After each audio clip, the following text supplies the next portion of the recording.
Hello നമസ്കാരം കേട്ടാ എല്ലാവർക്കും സുഖമല്ലേ. നമ്മളെല്ലാവരും നമ്മൾ ജോലിക്ക് പോകുമ്പോഴും നമ്മളെ ഇന്ന ശമ്പളം കൊണ്ട് ഇന്നത് ചെയ്യണം അങ്ങനെ ചെയ്യണം എന്നുള്ള കാര്യങ്ങളൊക്കെ ഉണ്ടാവുമല്ലോ. അപ്പോൾ എനിക്ക് ഇതേപോലെ തന്നെ വന്ന സമയത്ത് നമ്മൾ ഇവിടെ വന്ന സമയത്ത് അറിയാലോ, സർവൈവൽ ജോബാണ്, ഫാക്ടറി ജോലി ചെയ്തുകൊണ്ടിരിക്കുന്നു. ഫുൾ നൈറ്റ് കഴിഞ്ഞിട്ട് വന്ന് കിടക്കുമ്പോൾ എനിക്കൊരു കോൾ വന്നു. ആ കോൾ വന്നപ്പോൾ എന്താണെന്ന് വെച്ചെങ്കിൽ ഒരു കമ്പനിക്ക് പോകണം. അവിടെ പകുതി ദിവസം ശമ്പളം കിട്ടുള്ളൂ, പക്ഷെ എന്നാലും ഒരു $50 ഉണ്ടാവും. അപ്പോൾ ഞാൻ പെട്ടെന്ന് കണക്ക് കൂട്ടി ആ പൈസ കിട്ടിക്കഴിഞ്ഞാൽ നമ്മുടെ ഒരു മാസത്തെ ഇൻ്റർനെറ്റിൻ്റെയും ഫോണിൻ്റെയും എല്ലാം പൈസ അടയ്ക്കാമല്ലോ. അപ്പോൾ പിന്നെ അത് ഓക്കെ അതെങ്കിൽ അതെന്ന് പറഞ്ഞിട്ട് നമ്മൾ ഉറക്കത്തിൽ നിന്ന് നേരിട്ട് പോവാണ്. ബസ്സിലേക്ക് ഇരുന്ന് ഉറങ്ങി നേരെ അവിടെ ചെന്ന് നമ്മൾ ഈ പണിയും ചെയ്ത് അപ്പോഴും മനസ്സിൽ ചിന്ത ഇതാണ്, ഈ സാധനം കിട്ടില്ലോ എന്ന് വെച്ചാൽ പട്ടിപ്പണിയായിരുന്നു. അത് മുഴുവൻ ചെയ്തിട്ട് നമ്മൾ വന്നു, നമുക്ക് ആ പൈസ കിട്ടുകയും ചെയ്തു. പറയാനുള്ള കാരണം എന്താണെന്ന് വെച്ചെങ്കിൽ നമ്മൾ ഇവിടെ വന്നിട്ട് എവിടെയാണെങ്കിലും മുതലാളിമാർക്ക് സൂചിപ്പിക്കാനല്ല നമ്മൾ ജോലി ചെയ്യണത്, നമ്മുടെ കാര്യങ്ങൾ നടക്കാൻ വേണ്ടിയിട്ടാണ്.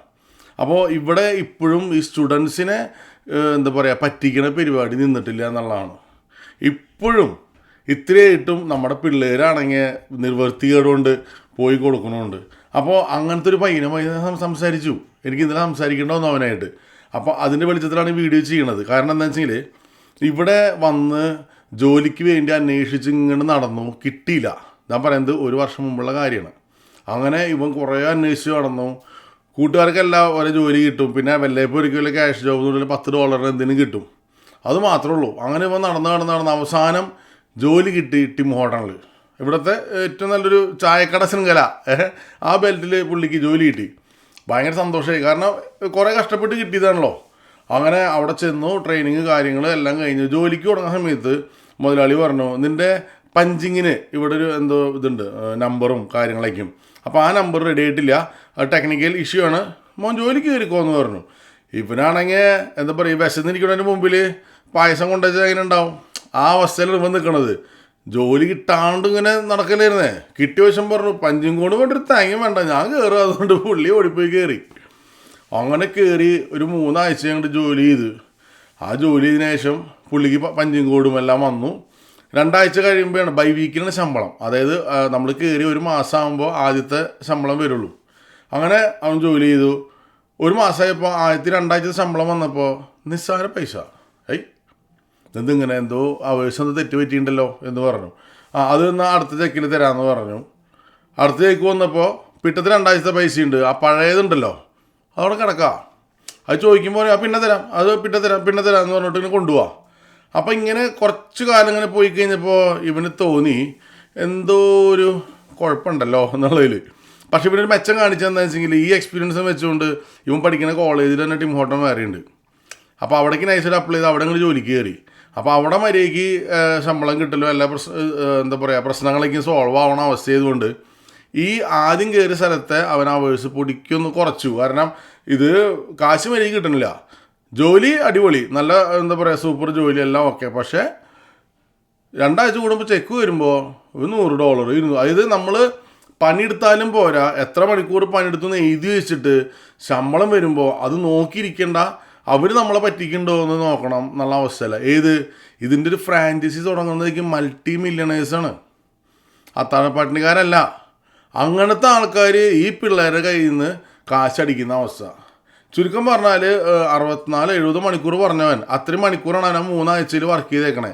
ഇതേവരെ ആ പൈസ കിട്ടിയില്ല അവന്. ഇപ്പോഴും അവിടെ ചെന്ന് ചോദിക്കുക, അവേഴ്സ് ചോദിക്കും. ഇപ്പോൾ ആണെങ്കിൽ ഇവ ഇങ്ങനെ പൈസ ചോദിക്കണ കാരണം കൊണ്ട് അവേഴ്സും കുറച്ചു. എങ്ങനെയുണ്ട് പരിപാടി? അപ്പോൾ നമ്മൾ അവിടെ നിന്ന് ഇപ്പം പറയാണ്, അവിടെ മാനേജർമാർ ഉൾപ്പെടെ ഇങ്ങനെ മാറിക്കൊണ്ടിരിക്കുന്നത്. എന്താ മാറണ കാരണം? കാശ് കൊടുക്കാത്തതുകൊണ്ട് പറ്റാവുന്നവർ രക്ഷപ്പെട്ട് പോവാണ് ഓരോ സ്ഥലത്തേക്ക്. അപ്പോൾ ഈ ഒരു ചൂഷണ പ്രവണത ഇപ്പോഴും ഉണ്ട്. അവസാനം ഇപ്പം കോളേജിലത്തെ ടീമായിട്ട് സംസാരിച്ചു. അപ്പോൾ അവർ പറഞ്ഞു, ഇത് നീ അവിടെ പഞ്ച് ചെയ്തതിന് തെളിവ് പോലും ഇല്ല. അവർ ഈ 2 ആഴ്ച നിന്നെ കൊണ്ട് നൈസായിട്ട് പഞ്ച് ചെയ്യിക്കാതെ പണിയെടുപ്പിച്ച് തന്നെ അവർക്കറിയാം ആ പൈസ തരാനുള്ള ഉദ്ദേശമില്ല എന്നുള്ളത്.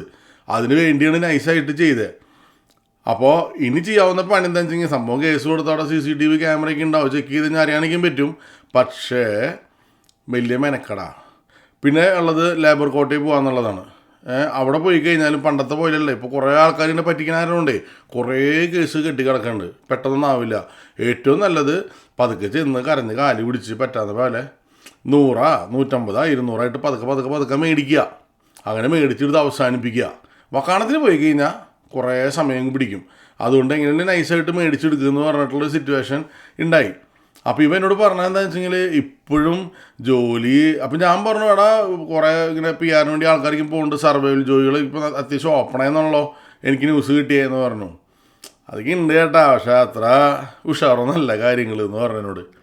നമ്മുടെ വിഷയത്തൊന്നല്ല. ഇനിയും ഇപ്പോഴും നാട്ടിൽ നിന്ന് ഇങ്ങനെ ആൾക്കാർ വന്നുകൊണ്ടിരിക്കുന്നുണ്ട്.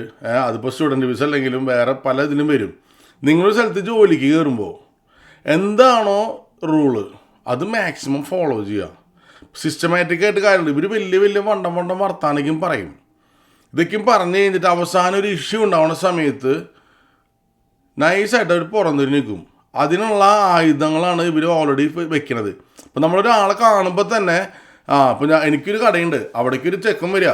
അപ്പോൾ നമ്മൾ ഇവനെ എങ്ങനെ ജോലിക്ക് എടുക്കാം എന്നുള്ളതല്ല ഇവന്മാർ ചിന്തിക്കണത്, ഇവനെങ്ങനെ 1 മാസം അല്ലെങ്കിൽ 4 മാസം കഴിഞ്ഞിട്ട് കാശ് കൊടുക്കാണ്ടിരിക്കാം. അതിനുള്ള സൂത്രപ്പണി ആദ്യമേ ചെയ്തു വെക്കുക എന്നുള്ളതാണ്. അപ്പോൾ ഇങ്ങനത്തെ കെണികൾ സ്റ്റിൽ ഇപ്പോഴും നടന്നുകൊണ്ടിരിക്കുന്നുണ്ട്. അതിൻ്റെ ഒരു വിക്റ്റിമായിട്ട് ഞാൻ സംസാരിച്ചുകൊണ്ടാണ് നമുക്ക് ഈ വിവരം കിട്ടിയത്. അപ്പോൾ അവൻ പറയണ ഒരുപാട് കുട്ടികളെ വെറും ഈ $10, $8 കൊണ്ട് ഇപ്പോഴും ഇവിടെ സ്റ്റുഡൻസിനെ ക്യാഷ് ജോബിന് വിളിക്കേണ്ട കേട്ടാ. അപ്പോൾ നമ്മൾക്ക് പറ്റില്ല എന്ന് പറഞ്ഞാൽ അടുത്താൾ റെഡിയാണ്. ഇപ്പോഴും ഇവിടെ ഈ പരിപാടി ഉണ്ട്. അപ്പോൾ അത്ര ഇതല്ല. പിന്നെ ഇപ്പോൾ പുതിയ വരുന്ന കുട്ടികൾക്ക് കുറച്ചും കൂടിയും ബോധമുണ്ട്. അതിൻ്റെ പേരിൽ അവരുടെ GST എമൗണ്ടേക്കും അവർ മാന്യമായിട്ട് സേവ് ചെയ്തിട്ട് ഇങ്ങനത്തെ ജോലിയാണോ വേണ്ട, കുഴപ്പമില്ല, ആരോഗ്യം കളയാൻ ഉദ്ദേശിക്കുന്നില്ലെന്നേ, എനിക്ക് വേണ്ടാന്നേ, ആ ലെവലിലേക്ക് ഇപ്പോഴത്തെ പിള്ളേർ പറയുന്നുണ്ട്.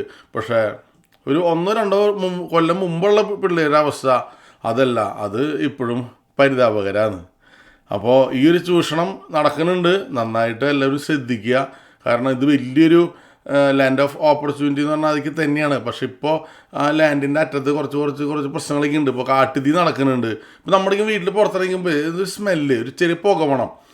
പിന്നെ അപ്പുറത്ത് വീട്ടിലും പറഞ്ഞാൽ എന്തോ സാധനങ്ങൾ വന്ന് എന്തോ സ്പ്രേ ചെയ്യണ വരെ വീഴുന്നത് ഇവിടെ വെണ്ണീറില്ലേ, അങ്ങനത്തെ കുറച്ച് കഷ്ണങ്ങൾ. അപ്പോൾ കാട്ടുതീയുടെ പ്രശ്നങ്ങൾ. ഇനി അങ്ങനെ സാമ്പത്തികമായിട്ട് അത്യാവശ്യം നല്ല കണ്ടകശിനി പിടിച്ചിരിക്കുന്ന സമയം ഇപ്പോൾ കാനഡയ്ക്ക്. അപ്പോൾ എന്തുണ്ടാവുക, കലികാലം എന്നുള്ള സംഭവം ഉണ്ടല്ലോ, അതിൽ ഇങ്ങനത്തെ പല കാര്യങ്ങളും നമ്മൾ കാണും. അനുഭവിക്കാത്ത പല കാര്യങ്ങൾ അനുഭവിക്കുകയും ചെയ്യും. പണ്ടൊക്കെയെന്ന് പറഞ്ഞാൽ ഇവിടെ ആൾക്കാർക്ക് അങ്ങോട്ടും ഇങ്ങോട്ടും ഭയങ്കര വിശ്വാസമായിരുന്നു. ഒരാളും അങ്ങനെ പറ്റിക്കുകയോ പിടിക്കുകയോ ഒന്നും ഇല്ല. ഇപ്പോൾ എന്ന് പറഞ്ഞാൽ മോഷണങ്ങളായി കാര്യങ്ങളായി അടിപൊളിയായിട്ട് എന്താ പറയുക വേറെ ലെവലിലേക്ക് കാര്യങ്ങൾ പോയിക്കൊണ്ടിരിക്കുക. അപ്പോൾ ഈ രാജ്യം പൊട്ടയെന്നല്ല ഞാൻ പറഞ്ഞുകൊണ്ടിരുന്നത് കേട്ടോ, അങ്ങനെ ഞാനും പറയരുത്. രാജ്യക്ക് നല്ലതാണ്, പക്ഷേ അകത്ത് കുറച്ച് കുൽസിത പ്രവൃത്തികൾ നടന്നുകൊണ്ടിരിക്കുന്നുണ്ട്. അപ്പോൾ ഈ ഒരു കുൽസിത പ്രവൃത്തി കേട്ടപ്പോൾ നിങ്ങളോട് പറയാതിരിക്കാൻ തോന്നിയില്ല. കാരണം നമ്മുടെ പിള്ളേർ ഇളം പ്രായത്തിൽ എന്നോട് പറഞ്ഞ ചെക്കൻ എന്ന് പറഞ്ഞിട്ടുണ്ടല്ലോ, നിസ്സാര പ്രായമുള്ളൂ. അതുകൊണ്ട് ഭയങ്കര പോസിറ്റീവ് ആറ്റിറ്റ്യൂഡ് ആട്ടോ പുള്ളിക്ക്, നല്ല ഹാപ്പി ആയിട്ടിരുന്ന് പറയണേ. അപ്പോൾ അങ്ങനെ പിള്ളേർക്ക് വന്നിട്ട് ഇവിടെ വന്നിട്ട് ഇങ്ങനത്തെ തിക്താനുഭവങ്ങൾ കിട്ടുമ്പോഴേ അവർ കുറച്ച് കഴിയുമ്പോൾ അവർക്ക് ചിലപ്പോൾ മടുത്തുനിന്ന് വരും. എത്രയ്ക്ക് വർത്തമാനം പണ്ട് കാര്യമില്ല, കുഞ്ഞു പിള്ളേരാ. നമുക്ക് ചില കാര്യങ്ങൾ താങ്ങില്ല.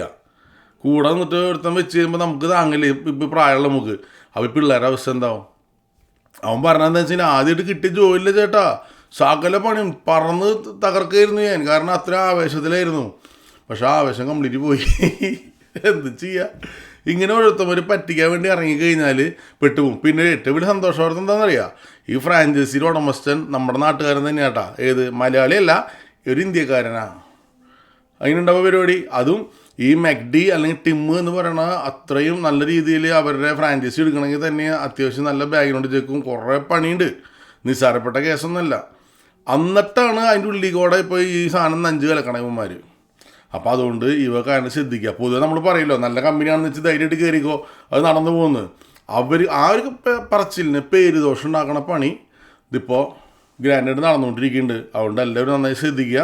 അപ്പോൾ വീണ്ടും മറ്റൊരു വീഡിയോ നമുക്ക് വീണ്ടും കാണാം. എല്ലാം പറഞ്ഞ മാതിരി. ശരി എന്നാൽ.